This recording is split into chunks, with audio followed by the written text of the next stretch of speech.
What if I told you that the reason your love life is a mess right now has absolutely nothing to do with the people you're dating? What if it has everything to do with a tiny, invisible rulebook written in your brain when you were a child? Answer me honestly. Have you ever gone on a date with someone who treated you like royalty?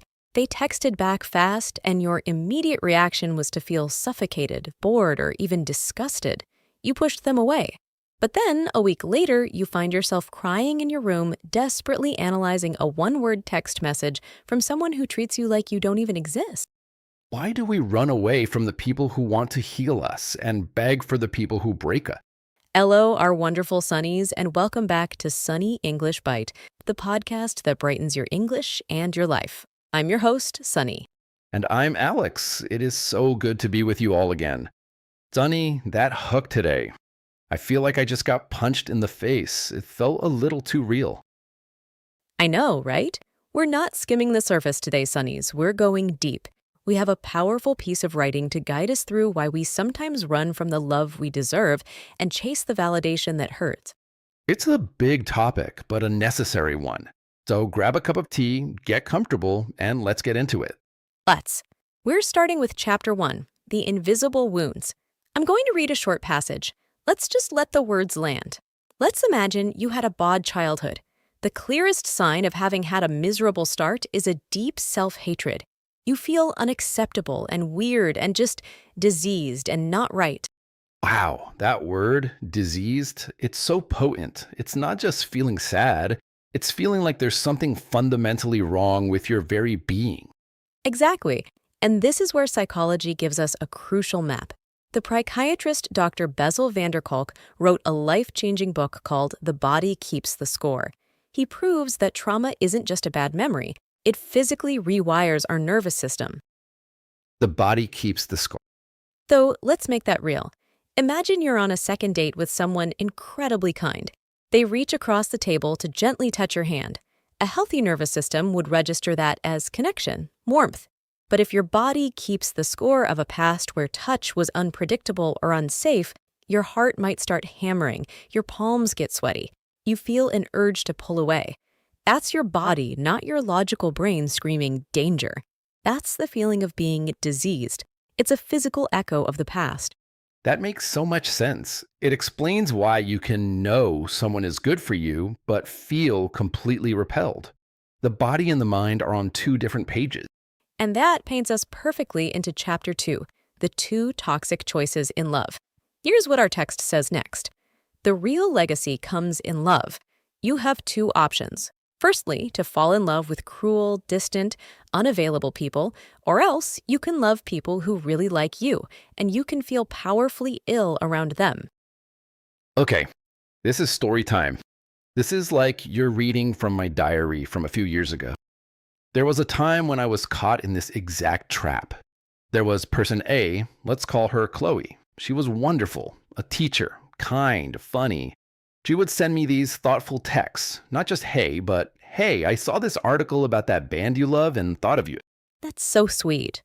Right? And I would see that notification pop up, and my immediate feeling was exhaustion, a kind of dread. It felt like a chore. I'd leave her on read for hours, sometimes a full day, trying to think of a good enough reply. I told myself she was just boring, too easy. The classic excuse. Totally. But at the exact same time, there was person B. Let's call him Mark. Mark was the definition of distant and unavailable. He'd text me once every 2 weeks, something vague like sup. He canceled plans last minute. He totally ghosted me after our third date. And I was obsessed. I would spend hours crafting the perfect witty text that might finally win his attention. I would reread our short conversations. The tiny dopamine hit I got when he finally replied after 3 days was more powerful to me than all of Chloe's consistent kindness. It was a chase. Looking back now, it's so clear. Chloe's warmth felt foreign. It didn't compute with the deep down belief that I wasn't worthy of it.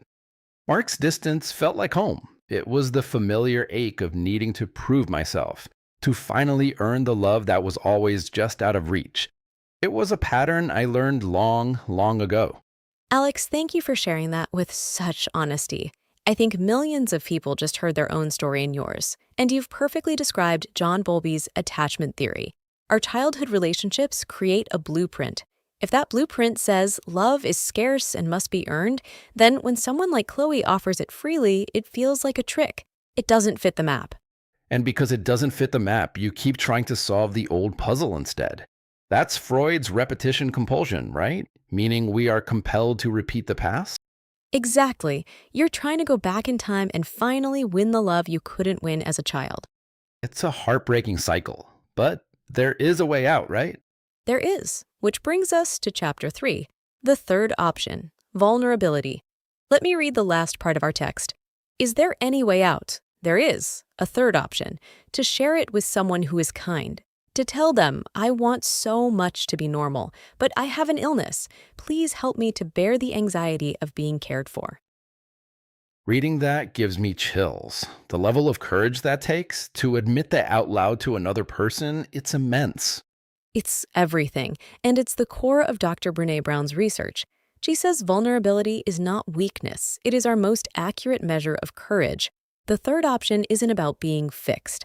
It's about letting a kind person see the broken parts and trusting them to stay. It's the bravest thing a person can do. Wow. Okay, my brain is buzzing. That's a lot to process, in the best way. I know, it's heavy, right? So let's give our brains a slightly different kind of workout and switch gears. It's time for the English Bite. Let's do it. Our first word today from the text is miserable. Yes, miserable is an adjective that means extremely unhappy, wretched, or uncomfortable. It's much stronger than just sad. For example, losing his job left him feeling absolutely miserable. Or, we spent a miserable weekend stuck indoors because of the storm. Okay, quick role play. Sunny, how was your flight? Don't ask. I was in a middle seat for 8 hours. I was miserable. Oh no, that sounds like the worst. Now, what about our second term? Sickeningly available. A great phrase, sickeningly is an adverb used for emphasis, meaning something is so excessive it almost makes you feel sick. Available means free to see you, interested. So, sickeningly available is a sarcastic way to describe someone who is so consistently kind and interested that it feels overwhelming or suspicious to our diseased nervous system. For example, he texts back immediately and always wants to make plans. He's sickeningly available. A classic red flag for the emotionally damaged. Okay, number 3 is the verb to sabotage. To sabotage means to deliberately destroy, damage, or obstruct something, especially for a hidden advantage. For example, he was afraid of commitment, so he started a fight to sabotage the relationship. Or she was doing well on her diet, but she sabotaged her progress by eating a whole cake. Role play time. You seem really stressed about this big presentation. I know, I'm so scared I'll fail that I almost want to sabotage it by not preparing. Don't do that. You've got this. And finally, our fourth phrase, to bear the anxiety. This one is so important. The verb to bear means to endure, to carry the weight of something difficult. So to bear the anxiety means to tolerate the uncomfortable feeling of anxiety without running away or trying to destroy it. For instance, learning to bear the anxiety of public speaking was key to his career. Or she had to learn to bear the anxiety of being loved.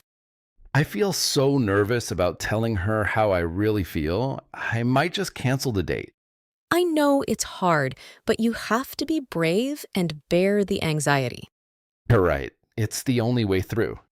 And that brings us to our final segment for today, the life takeaway. The core message today, Sonnies, is this. Your reactions in love are not random. They are coded messages from your past. Your body remembers, and it often seeks the familiar pain over the unknown comfort. But healing isn't about erasing that code. It's about learning to read it and then having the courage to write a new story through vulnerability. So for our life application today, we have a small challenge for you. It's simple, but not easy. The next time someone gives you a genuine compliment about your work, your laugh, your shirt, anything, notice the immediate urge you might have to deflect it, to say, oh, it was nothing, or this old thing.